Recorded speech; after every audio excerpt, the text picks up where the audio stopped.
దేనికి సంబంధించి అని అంటున్నాం? Clean and technology council. ఇగో క్లీన్ అండ్ టెక్నాలజీ కౌన్సిల్ ఏ దేశాల మధ్యన ఉంది, ఇటీవల ఏ ప్రధానమైనటువంటి వార్తలలో కనబడుతుంది అని అంటే ఇక్కడ మనం చెప్పాల్సినటువంటి ఇండియా, యూరోపియన్ యూనియన్ అని ఆన్సర్ చేయాలి. ఇండియా, యూరోపియన్ యూనియన్కి సంబంధించినటువంటి ఇగో ఈ రెండింటి మధ్యన ఒక కౌన్సిల్ ఉంది. ఆ కౌన్సిలే క్లీన్ అండ్ టెక్నాలజీ కౌన్సిల్ అని అంటున్నాం.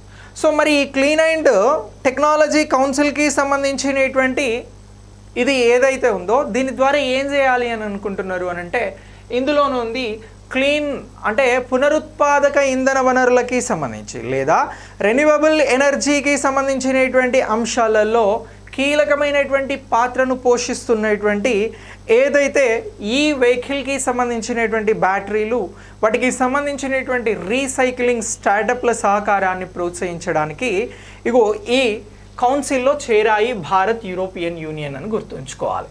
ఒకటి ఏమని అంటున్నాం? ఈ బ్యాటరీస్ అని అంటున్నాం, ఈ బ్యాటరీలు. ఓకే, ఇక రెండోది ఏమిటి అని అంటే దీనికి సంబంధించి రీసైక్లింగ్, బ్యాటరీలకి సంబంధించినటువంటి రీసైక్లింగ్. ఇగో ఈ అంశాలను ప్రోత్సహించేందుకు, వీటిని ప్రోత్సహించేందుకు ఈ కౌన్సిల్ని ప్రోత్సహించేందుకు ఈ కౌన్సిల్ని నిర్వహిస్తూ ఉన్నాయి అనేటువంటి అంశాన్ని మనం గుర్తుంచుకోవాలి. క్లీన్ అండ్ టెక్నాలజీ కౌన్సిల్కి సంబంధించి ఈ బ్యాటరీస్ రీసైక్లింగ్కి సంబంధించినటువంటి అంశాలను ప్రోత్సహించేందుకు భారత్ అలాగే యూరోపియన్ యూనియన్ అనేవి ఈ కౌన్సిల్లో చేరాయి అనేటువంటి అంశాలను మనం ఇక్కడ క్లియర్గా గుర్తించాల్సి ఉంటుంది.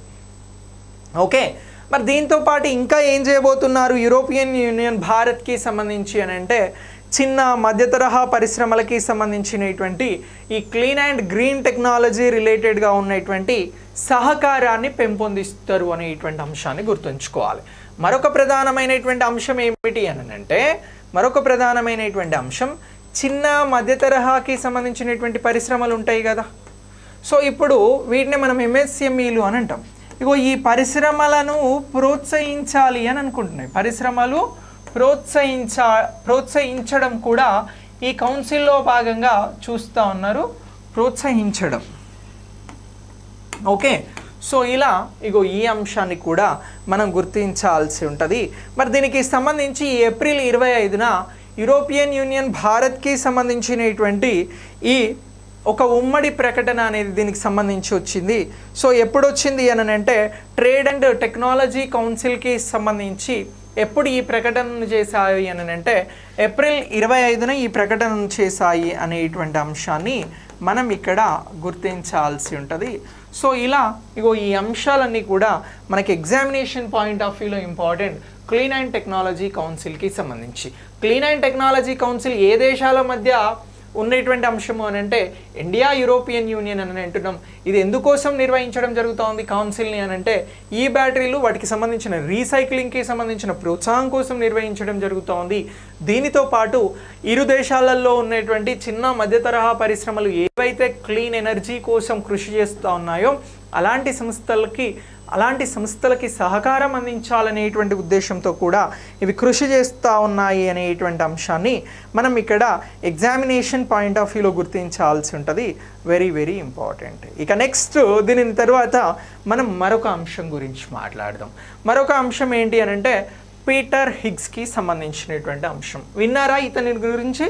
సో పీటర్ హిగ్స్కి సంబంధించినటువంటి అంశం అనేది మనకు ముఖ్యమైనటువంటి అంశం.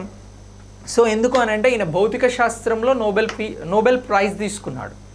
సో ఈ పీటర్ హిగ్స్కి సంబంధించినటువంటి అంశం ఎందుకు ముఖ్యమైనది అని అంటే ఇటీవల ఇతను మరణించడం జరిగింది, చనిపోయారు. సో ఈ పీటర్ హిగ్స్ పైన క్వశ్చన్ రావడానికి అవకాశం ఉంటుంది.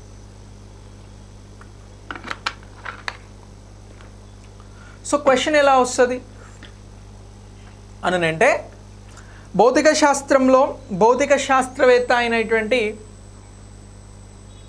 ఇటీవల నోబెల్ ప్రైజ్ తీసుకున్న అతను ఎవరు మరణించడం జరిగింది, ఆయన పేరుని గుర్తించండి అని అంటారు. అలా అని మనకి భౌతిక శాస్త్రవేత్తలు నోబెల్ ప్రైజ్ తీసుకునేటువంటి పేర్లని ఆప్షన్స్గా ఇచ్చినప్పుడు మనం చెప్పాల్సినటువంటి ఆన్సర్ ఈ పీటర్ హిగ్స్ గురించి చెప్పాల్సి ఉంటుంది. సో ఇతను దేనికి సంబంధించి కృషి చేశాడు అని అంటే ఈ భౌతిక శాస్త్రంలో ఉన్నటువంటి హిగ్స్ బోసన్ పార్టికల్ కోసం కృషి చేయడం జరిగింది. సో ఫస్ట్ ఇగో పీటర్ హిగ్స్ అని అంటున్నాం. ఇగో ఈ పీటర్ హిగ్స్ ఏమయ్యారు అని అంటే మరణించారు అని అంటున్నాం.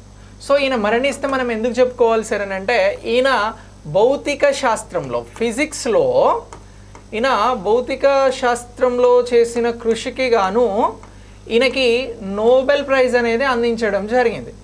ఈ నోబెల్ ప్రైజ్ పొందినటువంటి ఇతను ఇటీవల ఏమయ్యారు అని అంటున్నాం, మరణించాడు అని అంటున్నాం, చనిపోయారు అని అంటున్నాం.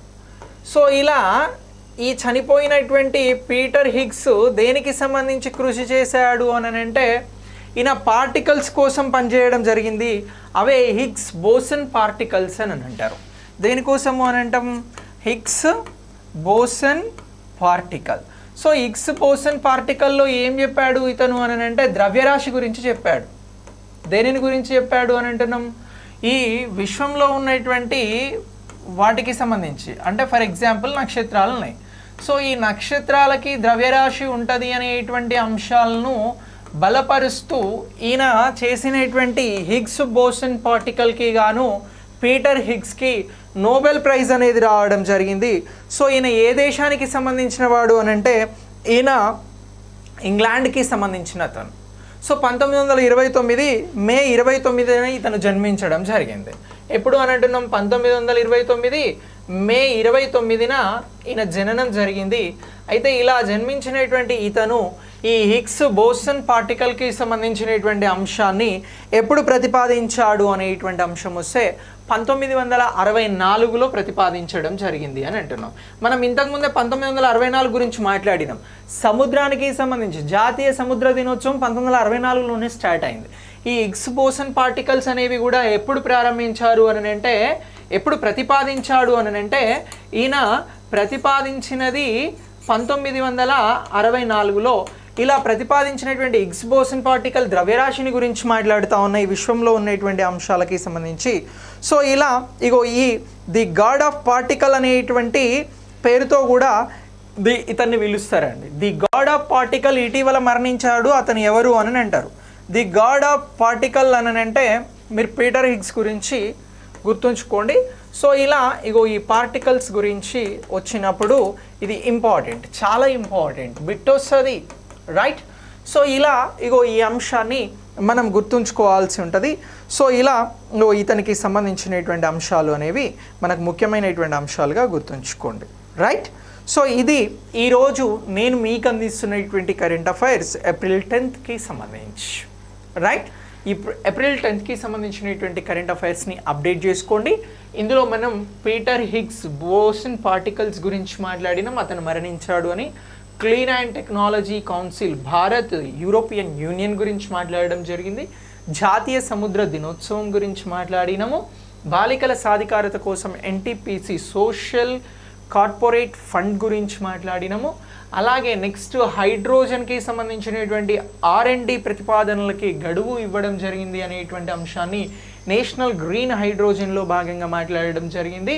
ఇక నెక్స్ట్ అంతకంటే ముందు ఇండో పసిఫిక్ ప్రాంతానికి సంబంధించి క్లీన్ ఎకానమీ ఇన్వెస్ట్మెంట్ ఫోరం గురించి మాట్లాడినాం. సో ఇలా ఈ అన్ని అంశాలను కూడా మనం చాలా క్లియర్గా నేర్చుకోవడం జరిగింది. నేర్చుకున్నామా లేదా క్లియర్గా? సో ఇలా నేర్చుకునేటువంటి ఈ అంశాలు ఎగ్జామినేషన్ కోసం అప్లై చేయండి, గుర్తుంచుకోండి, మీకు చాలా చాలా ఉపయోగపడతాయి. ఓకే. సో ఇది ఈరోజు నేను మీకు అందిస్తున్నటువంటి క్లాస్ ఏప్రిల్ 10కి సంబంధించి. నెక్స్ట్ క్లాస్లో మళ్ళీ కలుద్దాం. Okay, thank you very much. మీరు ఒక్కసారి వీడియోని లైక్ చేసి షేర్ చేయండి, రైట్. ఇక ఐకాన్ ఇండియా ఆన్లైన్ క్లాసెస్ ఇస్తూ ఉంది. 200 రూపీస్తో ఒక ఎగ్జామ్ని కండక్ట్ చేస్తున్నాం మే 5న.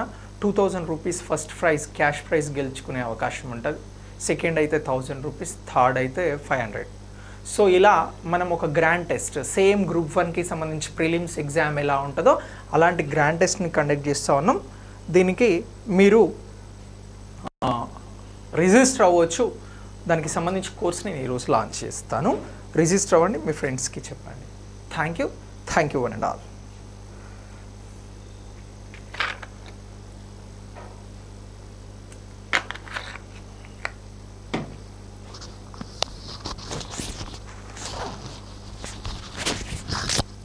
షూర్, తప్పకుండా పెడదాం. No one